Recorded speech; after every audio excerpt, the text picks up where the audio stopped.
their energy is feeding off of they didn't have a lot of social media back then.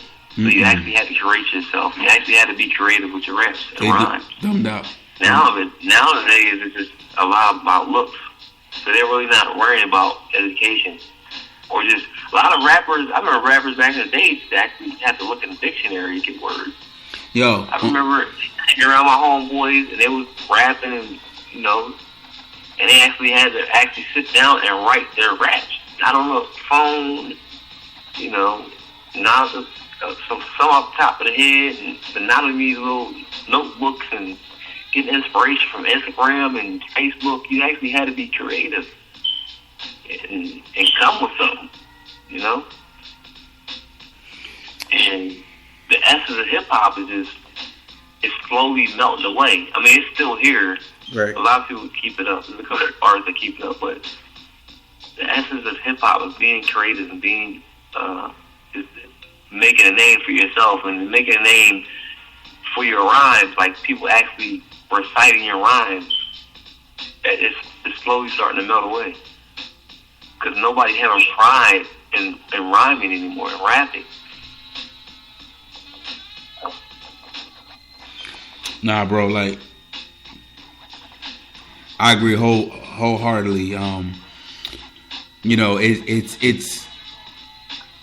I take it back to this, man. It's like not like Nas. Nas was a high school dropout, but Nas was a scholar. Like ain't no way that you listen to Illmatic.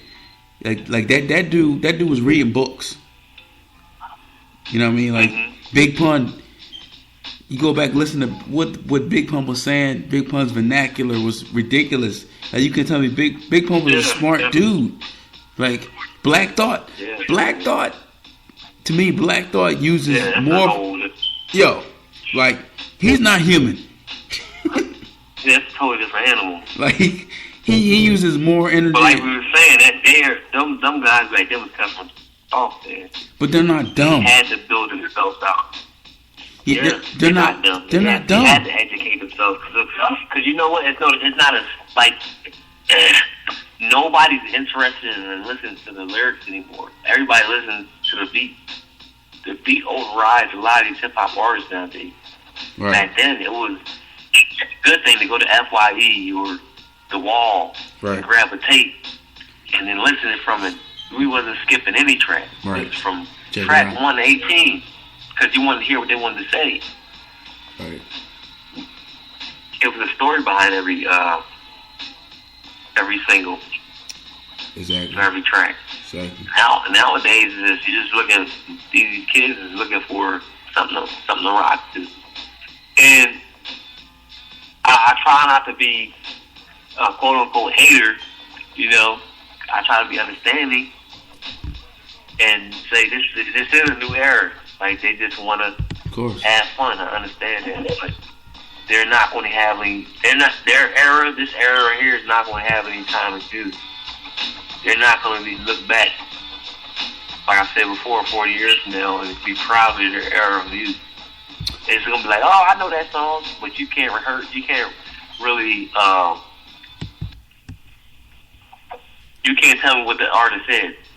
That's a good point, yo. That's a good point. Right, that's a good point, yo. Because I think you're onto something, yo. Because wow, yo, you dropped the bomb on him real quick. I agree. I'm trying to explain it in a different fashion because I want everybody to understand what I'm saying, but I'll get it out by the end of this podcast. Trust me. Right. Well, hold on. Yeah, you hear what I'm going for, right? But you got a point, yo, because it's like, okay, like I think the '80s, like, all right. So I'm a historian. I pay attention to like music, history in general. Like the '80s, the '80s and music was kind of kind of bad. You know what I mean? And like I'm not gonna say bad. I'll say that the music in the '80s didn't really translate to the '90s and 2000s. You know what I mean? Like if you wasn't Madonna or Michael Jackson or Prince, like you really didn't transfer over. Like disco. Like disco is not really like who you're not playing disco. You know what I'm saying? So if you wasn't Michael Jackson, Prince, Madonna, like you really didn't cross over. So like the 80s was like, in my opinion, like what you're saying, it was kind of like a purposeless decade of music. And I say that with respect because I mean it was good shit out there, but it was more so just like a handful of artists really just out there. And then you have like what you say, like you have the 90s where that was a response. So okay, not now you have like Public Enemy. You got it even started in the late 80s. It kind of bubbled up in the late 80s. You know what I mean? And it translated to the early 90s, where the 90s became just like very very strong, like NWA or Tupac, whatever the case is. But I think you wanted something when you say that like this. Now you're rolling in like 2010 to like 2016, whatever. It's no real like you said, like there's no real person like when they grow up. It's like who's the Lauryn Hills, who's the Nas's, right? Like who are those people? Who are those Alicia Keys? Who are those people? Right. Yeah, exactly. Who are the front runners? Right. We don't see pioneers. So yeah, and the thing is, these young brothers have to unite to actually put out something good right now because we don't. And all in all, we don't control the media. The corporate runners, the head runners, they control the media because they're paying the money for these young brothers that never had a lot of things in their lifetime. They didn't have this money. So whatever they want to do, whatever they're paying for, that's what these young brothers making. If say, like, and for instance, say I got some real good hip hop, like I want to put it out to the masses. I know it's good.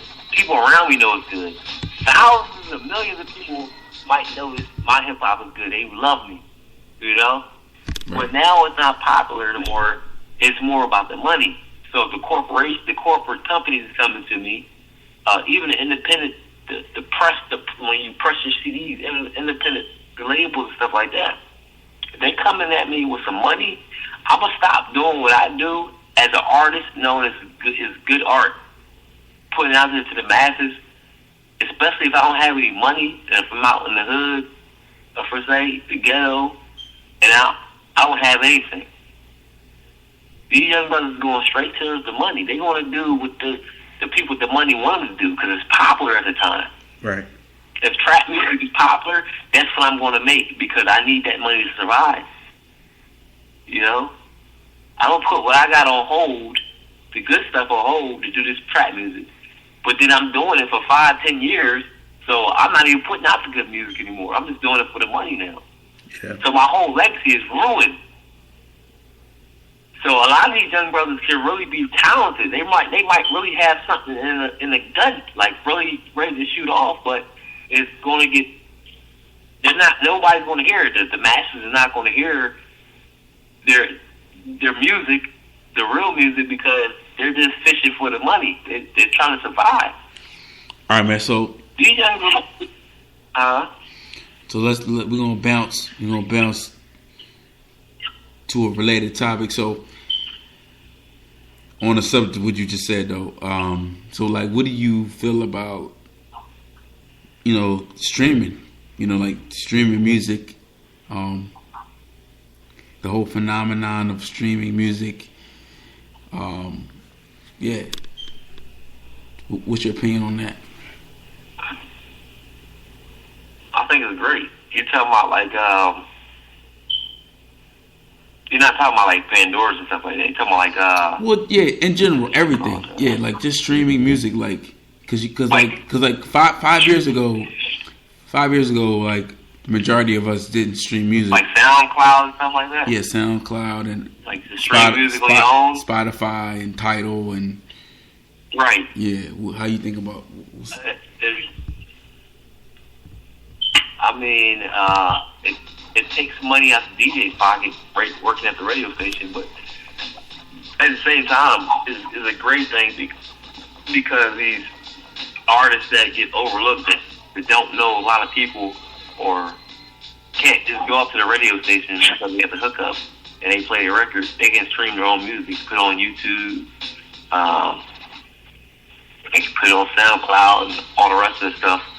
So I mean, it's you know, there's a good and a bad to it, I guess. Yeah, I mean, I'm in a very, I guess it's an intimate place because I buy all my music. I mean, I'm old school with it, man. I get CDs. You know, I still got the iPod, blah blah blah. But like recently. Oh, now you're talking about streaming music for free.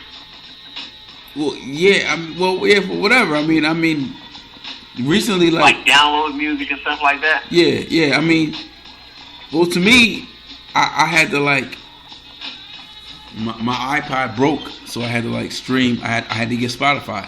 So you know, right. It's good. Spotify's pretty good. It has almost everything.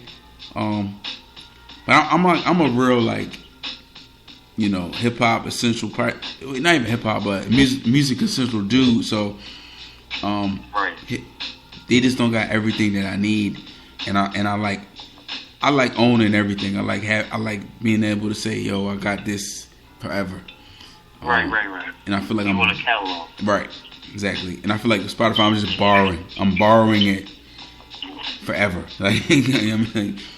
Right. No, I understand. Your phone break, you ain't got that catalog no more. Right. It's like you can have Illmatic. It's like you can borrow Illmatic forever. You got it, but it ain't really mine. Yeah. It's like, right. To me, Spotify is like. That's why I agree with CDs and vinyls, 12-inch vinyls and stuff like that. That stuff, you'll always be able to keep that as a keepsake. Straight up, yo, to me. Yeah, streaming is a love-hate, man. It's like, right. Because it's right there on the spot, so you can get it.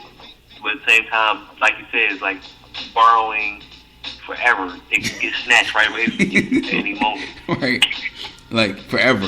Like, yo, it's like. You know, your music on layaway. Right. That's like Bart. It's like, yo, I'm gonna let you hold Nas with Matic. You're like, all right, cool. You know what I mean? And then he's like, when I need $1, it's like, I need that shit back, yo. Like, yeah. And then and then you can't play no more. It's like shit. I thought you let me hold it. So it's kind of crazy, you know.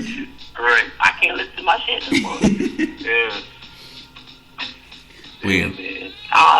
It's definitely a love-hate shit. That shit. No doubt. Yeah, man. Hey, man. Well, you know, we ain't gonna talk no more, no politics because I'm kind of tired of that.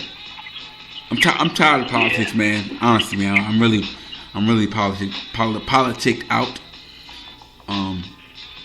So I just want to talk about just you know, man, real quick before we breeze on out of here. And then you can add on anything you want to add on. But just, you know, how you feel right now, man? Just the state of being, where you at, man? Where you at in your life, and I'll